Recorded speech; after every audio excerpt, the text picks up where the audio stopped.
आप श्रीमद् भागवत गीता को श्रवण कर रहे हैं।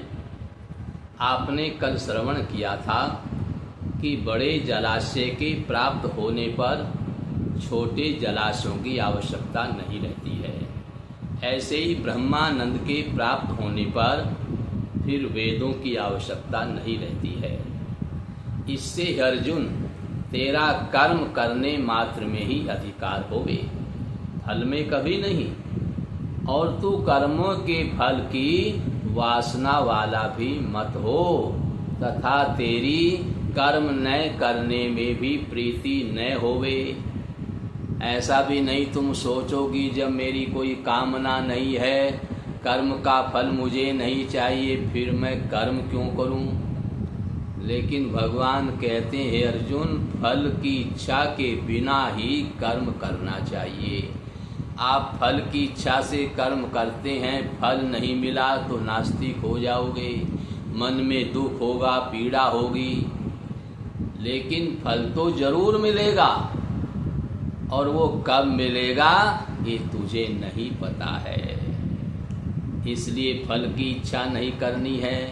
फल जल्दी भी मिल सकता है, देर में भी मिल सकता है, लेकिन कामना करोगे तो जल्दी रहेगी और फिर आप नास्तिक हो जाओगे। इसलिए कर्म करना है और फल की इच्छा नहीं करनी है।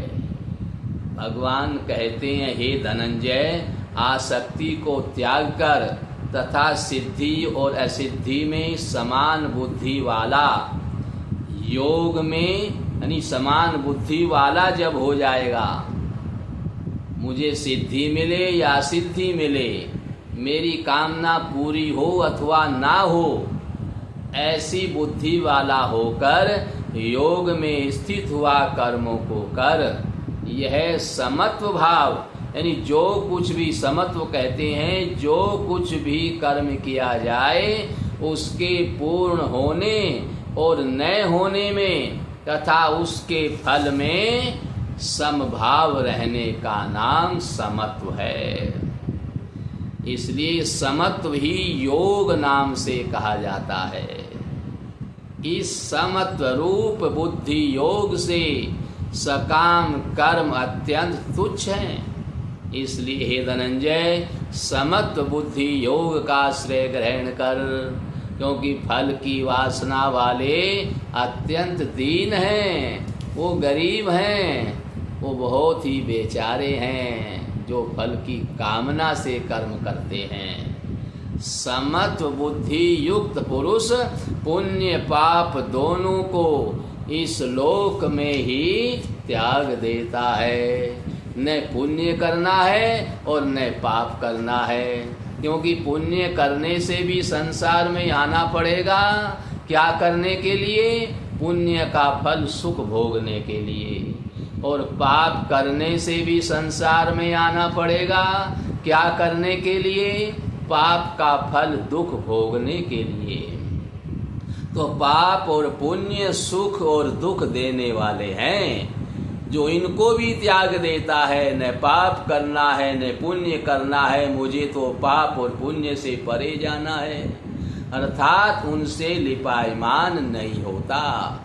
इससे समत्व बुद्धि योग के लिए ही चेष्टा कर। यह समत्व बुद्धि योग रूप, यह समत्व बुद्धि रूप जो योग है, ये ही कर्मों में चतुरता है, अर्थात कर्म बंधन से छूटने का उपाय है।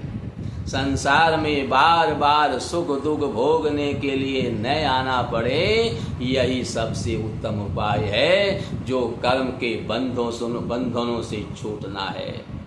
क्योंकि बुद्धि योग युक्त ज्ञानी जन कर्मों से उत्पन्न होने वाले फल को त्याग कर जन्म रूप बंधन से छूटे हुए निर्दोष अर्थात अमृतमय परम पद को प्राप्त होते हैं।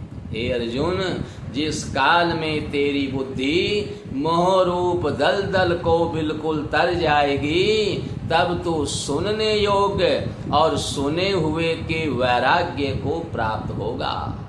जब तेरी अनेक प्रकार के सिद्धांतों को सुनने से विचलित हुई बुद्धि परमात्मा के स्वरूप में अचल और स्थिर ठहर जाएगी, तब तू समत्व रूप योग को प्राप्त होगा। जब तेरा समभाव हो जाएगा, न सुख है न दुख है, न हानि है न लाभ है, न जन्म है न मरण है, इनमें कुछ भी आपको फर्क नहीं पड़ेगा, दोनों में सम रहोगे, तब आप समत्व रूप योग को प्राप्त होगे। इस प्रकार भगवान के वचनों को सुनकर अर्जुन ने पूछा, हे केशव, समाधि में स्थित स्थिर बुद्धि वाले पुरुष का क्या लक्षण है, और स्थिर बुद्धि वाले पुरुष कैसे बोलते हैं, कैसे वो बैठता है, कैसे चलता है। उसके उपरांत महाराज श्री कृष्ण बोले, हे अर्जुन, जिस काल में यह पुरुष मन में स्थित संपूर्ण कामनाओं को त्याग देता है, उस काल में आत्मा से ही आत्मा में संतुष्ट हुआ स्थिर बुद्धि वाला पुरुष कहा जाता है। जब निष्काम कर्म करेगा, उसकी कोई कामना ही नहीं होगी, तो चाहे जो कुछ भी होता रहे, उसकी बुद्धि स्थिर रहेगी। बुद्धि कब हिलेगी? जब उसकी कामना होगी, कामना पूरी नहीं हुई, यानी वो जो चाहता है वैसे नहीं हुआ, तो हृदय में विकार आएगा, मानसिक संतुलन बिगड़ेगा और बुद्धि भटकने लगेगी। और जब कुछ कामना ही नहीं है तो वह हमेशा संतुष्ट रहता है, और वही स्थिर बुद्धि वाला पुरुष कहा गया है। तथा दुखों की प्राप्ति में उद्वेग से रहित, तथा मन जिसका और सुखों की प्राप्ति में दूर हो गई है स्पृहा जिसकी, तथा नष्ट हो गए हैं राग भय और क्रोध जिसके, ऐसा मुनि स्थिर बुद्धि कहा जाता है। जो पुरुष सर्वत्र स्नेह रहित हुआ, उन शुभ तथा अशुभ वस्तुओं को प्राप्त होकर न प्रसन्न होता है और न द्वेष करता है, उसकी बुद्धि स्थिर है। और कछुआ अपने अंगों को जैसे समेट लेता है, वैसे ही यह पुरुष जब सब ओर से अपनी इंद्रियों को विषयों में समेट लेता है, तब उसकी बुद्धि स्थिर होती है।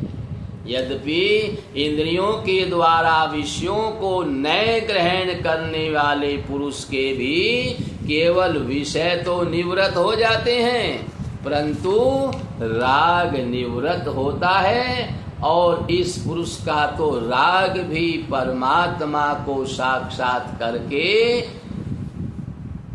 निवृत्त हो जाता है। और हे अर्जुन, जिससे कि यत्न करते हुए बुद्धिमान पुरुष के भी मन को यह प्रमथन स्वभाव वाली इंद्रियां बलात् हर लेती हैं। इसलिए मनुष्य को चाहिए कि उन संपूर्ण इंद्रियों को वश में करके समाहित चित्त हुआ मेरे परायण स्थित होवे, क्योंकि जिस पुरुष की इंद्रियां वश में होती हैं, उसकी बुद्धि स्थिर होती है। हे अर्जुन, मन सहित इंद्रियों को वश में करके मेरे परायण न होने से मन के द्वारा विषयों का चिंतन होता है। जो मेरे परायण नहीं है तो मन इधर उधर भटकता है और विषयों का चिंतन होता है, और विषयों को चिंतन करने वाले पुरुष की उन विषयों में आसक्ति हो जाती है, और आसक्ति से उन विषयों की कामना उत्पन्न होती है, और कामना में विघ्न पड़ने से क्रोध उत्पन्न होता है। क्रोध से अविवेक अर्थात मूढ़ भाव उत्पन्न होता है, और अविवेक से स्मरण शक्ति भ्रमित हो जाती है, और स्मृति के भ्रमित हो जाने से बुद्धि अर्थात ज्ञान शक्ति का नाश हो जाता है। और बुद्धि के नाश होने से यह पुरुष अपने श्रेय साधन से गिर जाता है, परंतु स्वाधीन अंतःकरण वाला पुरुष राग द्वेष से रहित अपने वश में की हुई इंद्रियों द्वारा विषयों को भोगता हुआ अंतःकरण की प्रसन्नता अर्थात स्वच्छता को प्राप्त होता है। उस निर्मलता के होने पर उसके संपूर्ण दुखों का अभाव हो जाता है और उस प्रसन्न चित्त वाले पुरुष की बुद्धि शीघ्र ही अच्छी प्रकार स्थिर हो जाती है। हे अर्जुन, साधन रहित पुरुष के अंतःकरण में श्रेष्ठ बुद्धि नहीं होती है और उस अयुक्त के अंतःकरण में आस्तिक भाव भी नहीं होता है और बिना आस्तिक भाव वाले पुरुष को शांति भी नहीं मिलती है। और फिर शांति रहित पुरुष को सुख कैसे मिल सकता है? क्योंकि जल में वायु नाव को जैसे हर लेता है वैसे ही विषयों में विचरती हुई बुद्धि जब विषयों में विचरण करती है, जब बुद्धि के अंदर बार बार विषयों के भाव आते हैं, तो इंद्रियों के बीच में जिस इंद्रिय के साथ मन रहता है वह एक ही इंद्रिय इस अयुक्त पुरुष की बुद्धि को हरण कर लेती है। इससे हे महाबाहो, जिस पुरुष की इंद्रियां सब प्रकार इंद्रियों के विषयों से वश में की हुई होती हैं उसकी बुद्धि स्थिर होती है। और हे अर्जुन, संपूर्ण भूत प्राणियों के लिए जो रात्रि है उस नित्य शुद्ध बोध स्वरूप परमानंद में भगवत को प्राप्त हुआ योगी पुरुष जागता है और जिस नाशवान क्षण भंगुर सांसारिक सुख में सब भूत प्राणी जागते हैं, तत्व को जानने वाले मुनि के लिए वह रात्रि है। जैसे सब ओर से परिपूर्ण अचल प्रतिष्ठा वाले समुद्र के प्रति नाना नदियों के जल उसको चलायमान न करते हुए ही उसमें समा जाते हैं, वैसे ही जिस स्थिर बुद्धि वाले पुरुष के प्रति संपूर्ण भोग किसी प्रकार का विकार उत्पन्न किए बिना ही समा जाते हैं, वह पुरुष परम शांति को प्राप्त होता है और न कि भोगों को चाहने वाला।